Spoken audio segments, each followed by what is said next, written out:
महला पहला। कुदरत दिसै कुदरत सुनिए, कुदरत भव सुख सार। कुदरत पाताली आकाशी, कुदरत सर्व आकार। कुदरत वेद पुराण कतेबा, कुदरत सर्व विचार। कुदरत खाना पीना पैनन, कुदरत सर्व प्यार। कुदरत जाति जिनसी रंगी, कुदरत जी जहान। कुदरत नेकियां कुदरत बदियां, कुदरत मान अभिमान। कुदरत पौन पानी बैसंतर, कुदरत धरती खाक। सब तेरी कुदरत तू कादर करता, पाखी नाई पाक। नानक हुक्मे अंदर वेखै, वरते ताको ताक। पौड़ी। आपी ने भोग भोग के होए बसमण भौर सिधाया। वड्डा होआ दुनीदार, गल संगल घत चलाया। अगे करनी कीरत वाचिए, बैले खाकर समझाया। थाव न होवी पौंदई, उन सुनिए क्या रुआया। मन अंधे जन्म गवाया, मन अंधे जन्म गवाया। आसा दीवार जो गुरु नानक देव जी महाराज की अजीम रचना है, महान रचना है। उस आसा दीवार की ये तीसरी पौड़ी दी विचार, जिसदा पावन पवित्र श्लोक है। कुदरत दिसे कुदरत सुनिए, कुदरत भव सुख सार। कुदरत कला, कुदरत ईश्वर दी लीला, कुदरत ईश्वर दी हिकमत, कुदरत ईश्वर दी बनावट, ईश्वर दी साजी हुई ये प्रकृति, ये संसार सब कुछ दे उसकी कला वरत रही है। ऐसा आम संतां नूं दिखाई देंदा है। कुदरत दिसे, अखां दे जो कुछ दिखाई देंदा है, अखां दे जिहड़ी ये दृष्ट है, ये उसकी एक कला है, उसकी एक कुदरत है। छोटी जियां ये दो अखां पहाड़ भी वेख लैंदियां, आसमान भी वेख लैंदियां, सागर भी वेख लैंदियां। चारों पासे निगाह मारीए, ये छोटी जियां अखां बहुत कुछ देखदियां ने। देखना एक महान कला है, ते ये कला उस महान कलाकार अकाल पुरख की देन है। अहमियत का तो उदों पता चलता है जद किसी कोल ये कला वो कलाकार खो लैंदा है। जद किसी के नेत्रां विच ये जोत नहीं रहिंदी, फिर पता चलता है कि उस कादर की एक कितनी वड्डी कुदरत है, जिस तो मैं वांझा रह गया। तो साहब कहते हैं कुदरत दिसे, अखां दे दृष्ट शक्ति जिहड़ी है ये उसकी कला है, ते अखां दे राही जो कुछ दिखाई दे रहा है सब उसकी कुदरत है। कुदरत दिसे कुदरत सुनिए, इन्हां कन्नां दे जो कुछ सुनाई दे रहा है ये उसकी कला, ये उसकी देन, ये उसकी बख्शिश। दरअसल धर्म भी एक कला है, और जद भी कोई मनुख पूर्ण तौर पर धार्मिक हो जाता है, वो कलाकार ही हो जाता है। ईश्वर भी कलाकार है, ऐसा जीवंत कलाकार है कि वो अपनी कला दे नाल जुड़िया होया। जिथे जिथे भी ये कला बिखरी हुई है, उस दे च वो कलाकार बैठा है। तो साहिब कहते हैं कन जो कुछ सुनते हैं ये भी एक कला है, ये भी एक कुदरत है। और इस कुदरत दे वो आप है भाव शक्ति, वो आप है कुदरत दिसे कुदरत सुनिए, कुदरत भाव सुख सार। ये भी कुछ दी कला है कि जीवां दे अंदर जो भय है ते भय सुख दा सार है। इत्थे तर्क खड़ी हो सकती है। भय नूं एक मानसिक रोग आख्या गया है। भय मनुख दा विकास रोक देंदा है, चाहे वो कैसा भी भय होवे। पर सतगुरुदेव जी महाराज इत्थे जिस भय का जिक्र कर रहे हैं वो निर्मल भय है। जैसे कोई ये भय रखे कि मैं अधिक खावांगा तो बीमार हो जावांगा, भुख तो ज्यादा खावांगा तो बीमार हो जावांगा। बीमारी का यह भय खाण पीण दे संजम नूं जन्म देंदा है। ये भय पवित्र भय है। जैसे कि मैं किसी भी थां प्रकृति दी नियम की उलंघना करांगा, उहदे नियम नूं तोड़ांगा, इस दे नाल मैनूं दुख होवेगा, कलेश होवेगा। ये जिहड़ा भय है ये मनुख नूं परहेजगार बना देंदा है और कानून दे नियम, कानून दी अपनी नियमावली ते इसदा भय है मनुख नूं ऐसा सोचण ते मजबूर करदा है कि मैं कानून नहीं तोड़ना, नियम नूं नहीं तोड़ने। अगर मनुख दे अंदर ये भय ना होवे ते ना कानून रह सकदा है, ना प्राकृतिक नियम रह सकदे न मनुख दी दुनिया दे, ना ही धर्म कर्म, ये सब कुछ दियां धजियां उड़ जान। दरअसल मनुख दा ये भय है कि भय परमात्मा नूं मनण ते मजबूर कर देंदा है और भय कानून दी हिफाजत करन ते मनुख नूं मजबूर कर देंदा है। समाज दे नियम दा भी उधार नहीं हो जांदा है। परमात्मा आप निर्मल है, पावन है, पवित्र है, इस वास्ते उसका भय भी पवित्र है। परमात्मा का भय मनुख नूं निर्मल कर देंदा है, पावन कर देंदा है। साहिब कहते निर्भव जपे सगल भव मिटे। परमात्मा का भय दुनियावी भय मिटा देंदा है। निर्मल भव पाया हर गुण गाया, हर वेखे राम हदूरे। जिस दिन का निर्मल भय प्राप्त होया है उस परमात्मा का, हुण हर थां राम हाजिर नाजर दिखाई दे रहा है। तो साहिब कहते हैं जीवां दे अंदर ये जिहड़ा भय है ये सुख का सार है, ये जीवां नूं संजमी बनांदा है, ये मनुख नूं बकायदा मर्यादा दे च रखदा है। और भय ही नहीं तो फिर मर्यादा की है, नियम की है, ये कुछ भी नहीं। तो सतगुरु देव जी महाराज कहते हैं ये भय भी एक तेरी कला है, ये भी एक तेरी महान कुदरत है। कुदरत दिसे कुदरत सुनिए, कुदरत भव सुख सास, कुदरत पाताली आकाशी, कुदरत सर्व आकार। ये आकाश तेरी कुदरत, ये पाताल तेरी कुदरत, और आकाश ते पाताल दे विचकार ये जितना आकार ये तेरी कुदरत, ये तेरी कला। वेखदे असी भी पिया, ना कला दिखाई देंदी है ते ना कलाकार दा बोध हुंदा है। भगत उसनूं कहंदे ने जो कला ते कलाकार दे नेड़े है।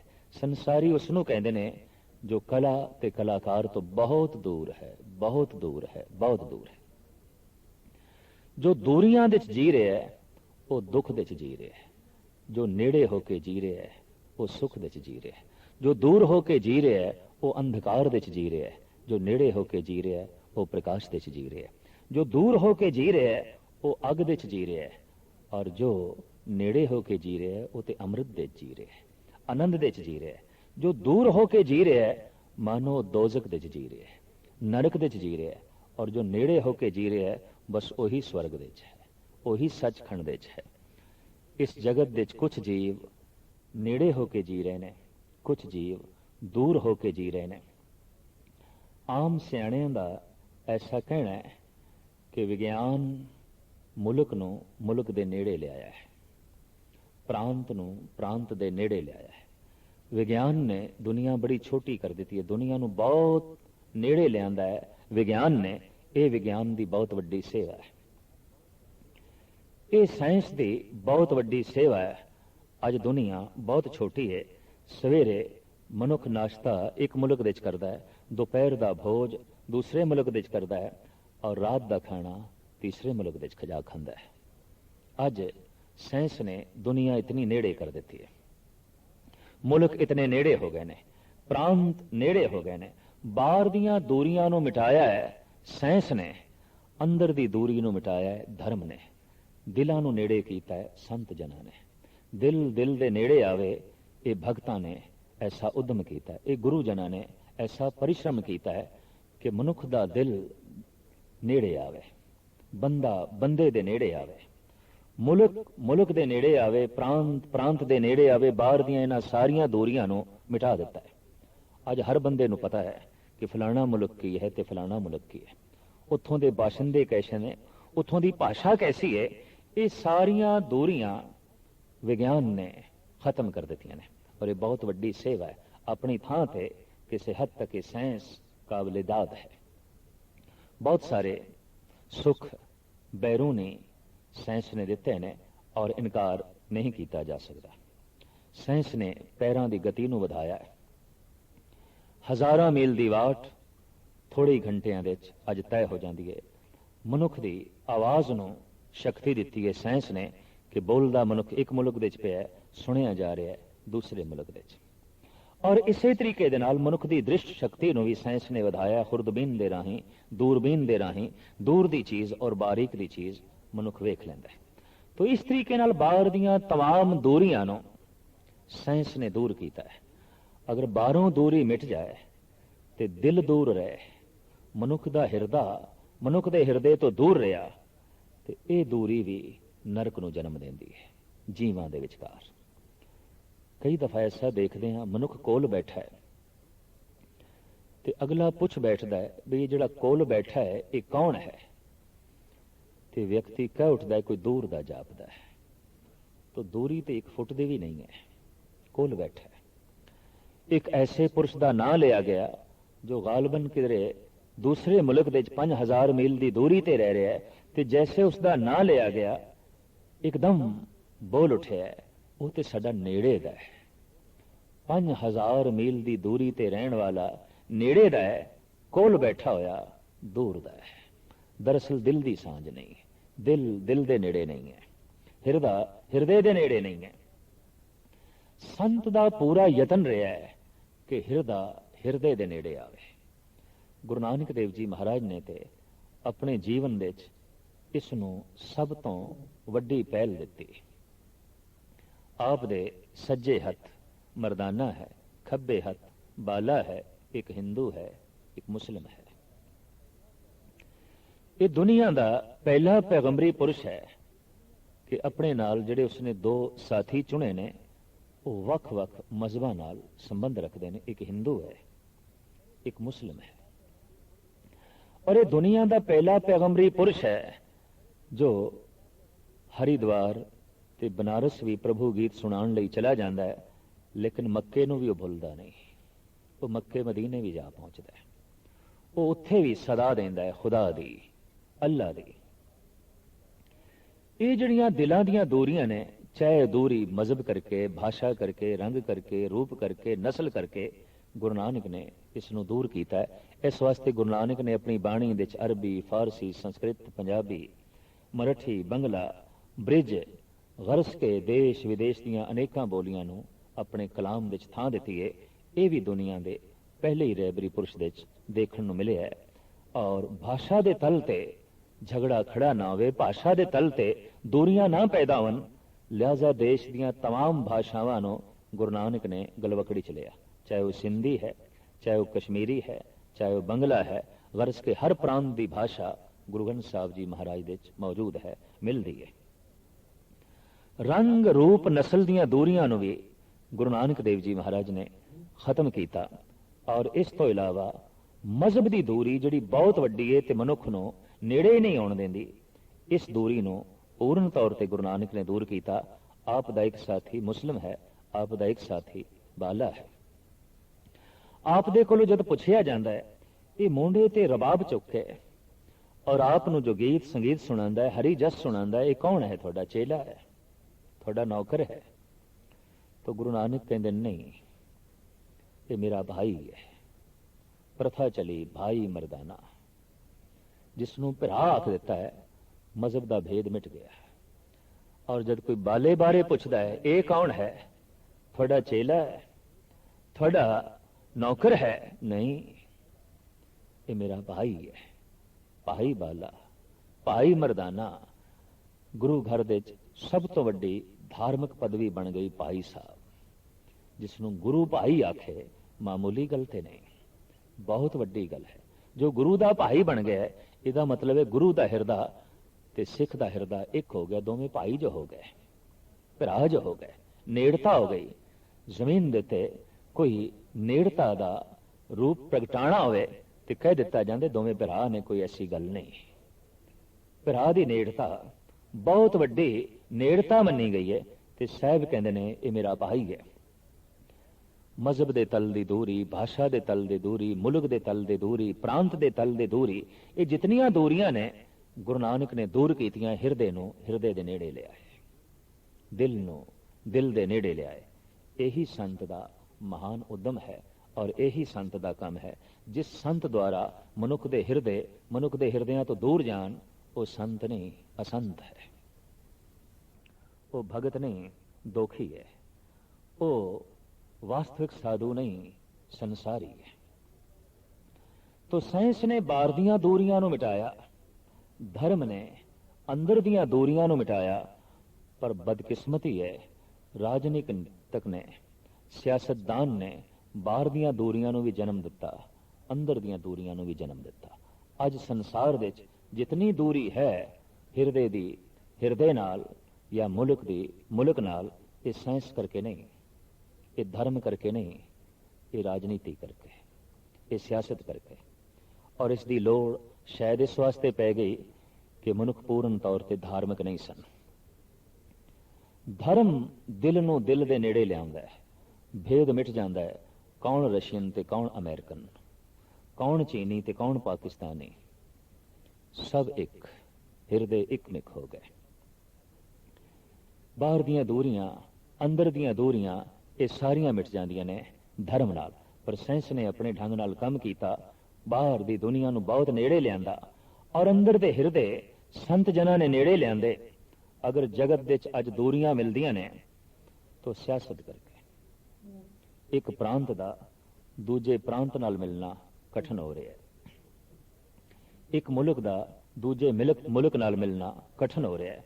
जिथे भरावां दी तरह सारी पृथ्वी ते आमदो रफ्त सी, अज हर मुल्क के सियासतदान ने रोकां खड़ियां कर दित्तियां ने। ये आ सकते ने, ये नहीं आ सकते। तो जिहड़ा देश जितना ज्यादा संपन्न हो जाता है वह गरीबां लई दरवाजे बंद कर देंदा है, जिहड़ा देश जितना ज्यादा उन्नत हो जाता है वह पछड़ियां लई अपने दरवाजे बंद कर देंदा है। किधरे ये भी ना उन्नत हो जान, किधरे ये भी ना महान हो जान। ये धर्म की सोचनी नहीं, ये साइंस की सोचनी नहीं, ये राजनीति की सोचनी है, ये सियासत की सोचनी है।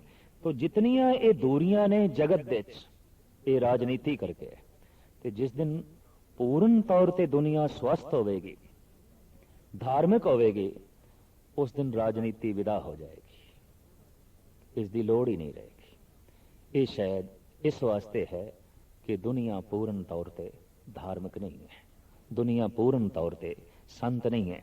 साहिब श्री गुरु नानक देव जी महाराज बहुत नेड़े होके कुदरत नूं वेख रहे हैं, उस कलाकार नूं वेख रहे हैं। और जब कुदरत दे कादर इतना नेड़े है तो सतगुरु थां थां ते बोध करा रहे हैं, तुसी रब दे नेड़े हो, रब तुहाडे नेड़े है।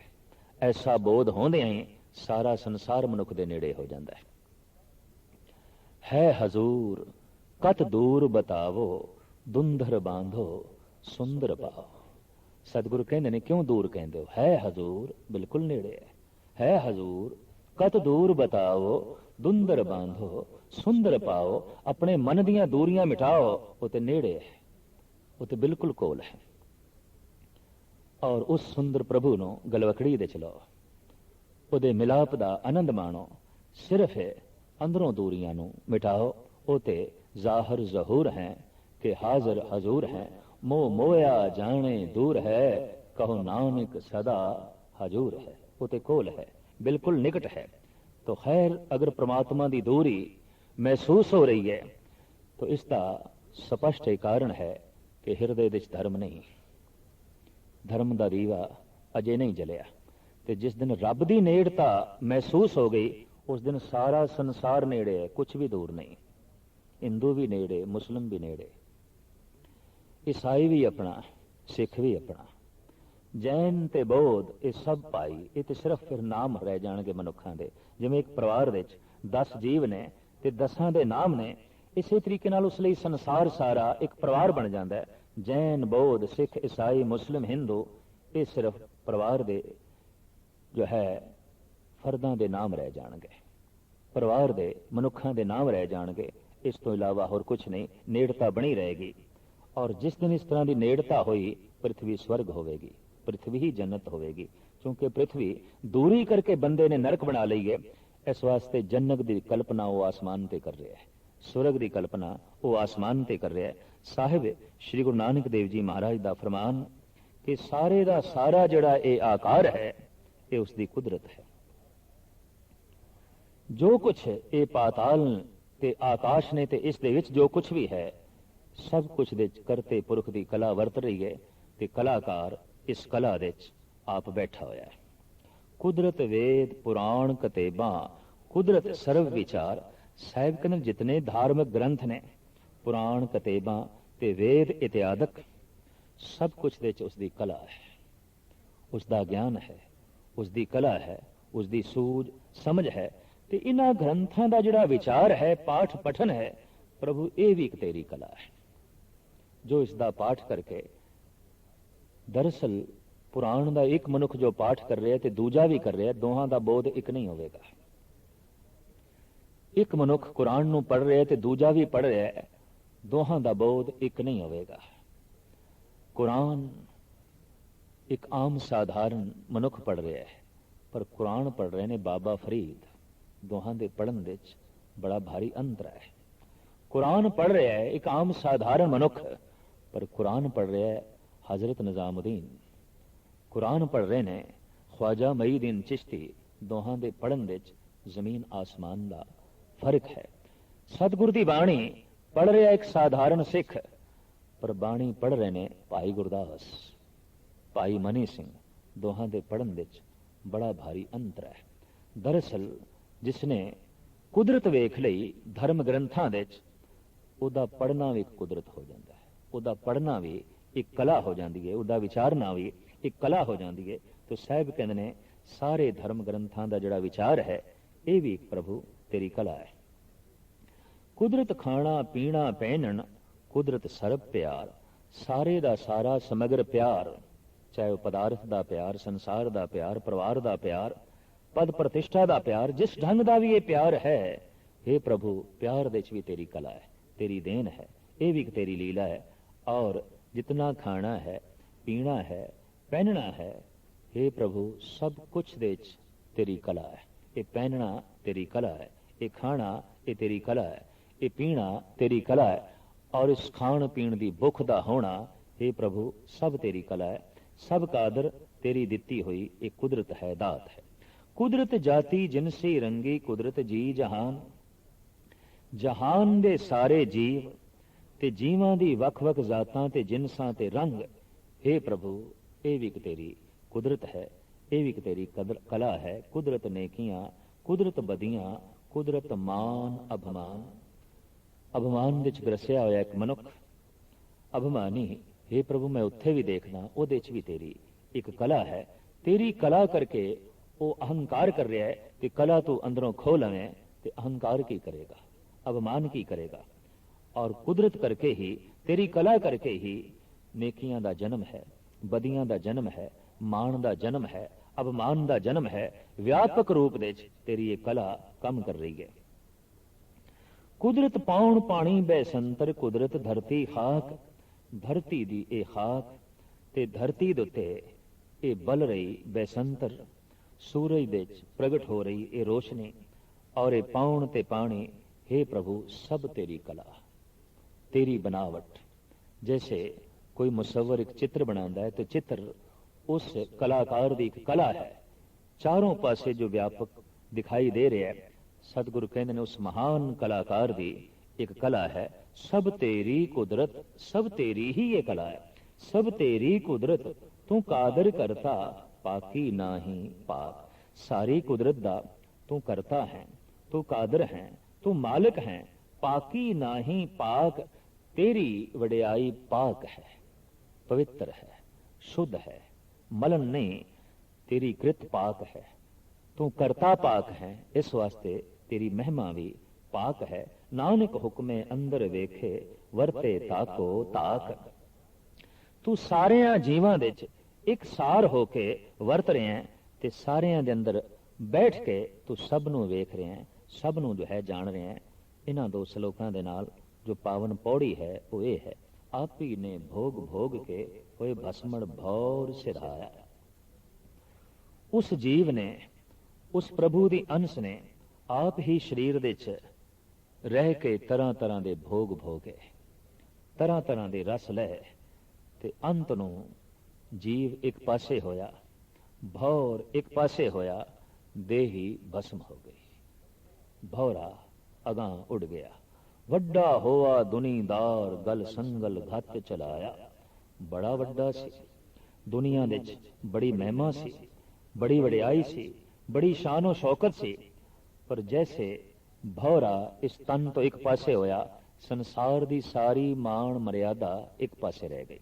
ਦਰਅਸਲ ਜਿਸ ਢੰਗ ਨਾਲ ਸੰਸਾਰ ਵਿੱਚ ਮਾਣ ਮਰਿਆਦਾ ਪ੍ਰਾਪਤ ਕਰੀ ਦੀ ਹੈ, ਨਿਰੰਕਾਰ ਦੀ ਦੁਨੀਆ ਵਿੱਚ ਮਾਣ ਮਰਿਆਦਾ ਪ੍ਰਾਪਤ ਕਰਨ ਦਾ ਢੰਗ ਹੋਰ ਹੈ। ਸੰਸਾਰ ਦੇ ਝੂਠੇ ਨੂੰ ਵੀ ਮਾਣ ਮਰਿਆਦਾ ਮਿਲ ਸਕਦੀ ਹੈ, ਜਦ ਕਿ ਨਿਰੰਕਾਰ ਦੀ ਦੁਨੀਆ ਵਿੱਚ ਨਹੀਂ। ਸੰਸਾਰ ਵਿੱਚ ਧਨਵਾਨ ਨੂੰ ਵੀ ਮਾਣ ਮਰਿਆਦਾ ਮਿਲ ਸਕਦੀ ਹੈ, ਜਦ ਕਿ ਪ੍ਰਮਾਤਮਾ ਦੀ ਦੁਨੀਆ ਵਿੱਚ ਨਹੀਂ। ਸੰਸਾਰ ਦੇ ਸਤਾਧਾਰੀ ਨੂੰ ਵੀ ਮਾਣ ਮਰਿਆਦਾ ਮਿਲਦੀ ਔਰ ਮਿਲ ਸਕਦੀ ਹੈ, ਜਦ ਕਿ ਪ੍ਰਮਾਤਮਾ ਦੀ ਦੁਨੀਆ ਵਿੱਚ ਨਹੀਂ। ਪ੍ਰਮਾਤਮਾ ਦੀ ਦੁਨੀਆ ਤੇ ਕੇਵਲ ਸਤਵਾਦੀ ਨੂੰ ਹੀ ਮਾਣ ਮਰਿਆਦਾ ਮਿਲਦੀ ਹੈ, ਪ੍ਰਭੂ ਚਿੰਤਨ ਕਰਨ ਵਾਲੇ ਨੂੰ ਹੀ ਮਾਣ ਮਰਿਆਦਾ ਮਿਲਦੀ ਹੈ। ਬਾਕੀ ਸਾਰੀ ਮਾਣ ਮਰਿਆਦਾ ਇੱਥੇ ਰਹਿ ਜਾਂਦੀ ਹੈ। ਤੋ ਸਾਹਿਬ ਕਹਿੰਦੇ ਬਹੁਤ ਵੱਡਾ ਦੁਨੀਆਦਾਰ ਸੀ, ਬੜੀ ਮਾਣ ਮਰਿਆਦਾ ਸੀ। ਹੋਇਆ ਕਿ ਜਿਤਨੇ ਔਗਣ ਇਸਨੇ ਕੀਤੇ, ਉਹ ਔਗਣ ਹੀ ਇਸ ਲਈ ਗਲਾਂ ਦੇ ਸੰਗਲ ਬਣ ਗਏ, ਔਰ ਅੰਤਿਮ ਸਮੇਂ ਪ੍ਰਭੂ ਦੀ ਬਣਾਈ ਹੋਈ ਮਰਿਆਦਾ ਅਨੁਸਾਰ ਜਮਜੂਤ ਅਗਲਾਂ ਅੱਗੇ ਜਨਮਾਂ ਦੀਆਂ ਫਾਈਆਂ ਇਹਦੇ ਗਲ ਦੇ ਵਿੱਚ ਔਗਣਾਂ ਦੇ ਸੰਗਲ ਪਾ ਕੇ ਇਹਨੂੰ ਖਿੱਚ ਕੇ ਲੈ ਗਈਆਂ।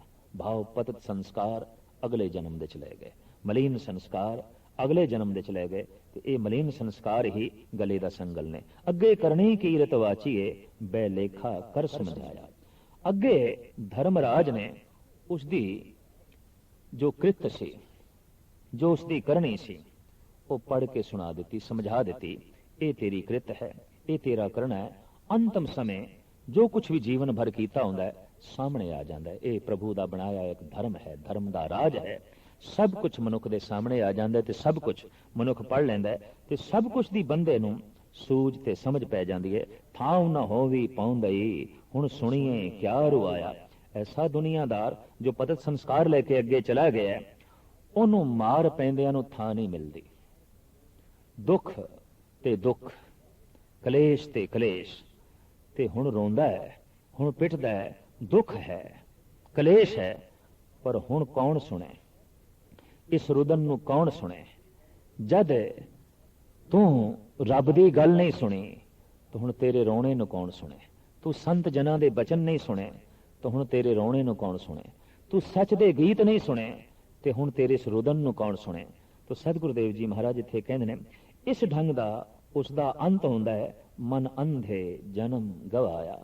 ਐਸਾ ਪੁਰਸ਼ ਮਨ ਦਾ ਅੰਧਾ ਹੈ, ਤੇ ਮਨ ਦੇ ਅੰਧੇ ਕਰਕੇ ਕੀਮਤੀ ਜਨਮ ਗਵਾ ਬੈਠਦਾ ਹੈ। ਸਾਰਾ ਜਨਮ ਠੋਕਰਾਂ 'ਚ ਬਤੀਤ ਹੋਇਆ, ਸਾਰਾ ਜੀਵਨ ਠੋਕਰਾਂ 'ਚ ਬਤੀਤ ਹੋਇਆ, ਪਰਮ ਧਾਮ ਦੀ ਪ੍ਰਾਪਤੀ ਨਾ ਹੋ ਸਕੀ।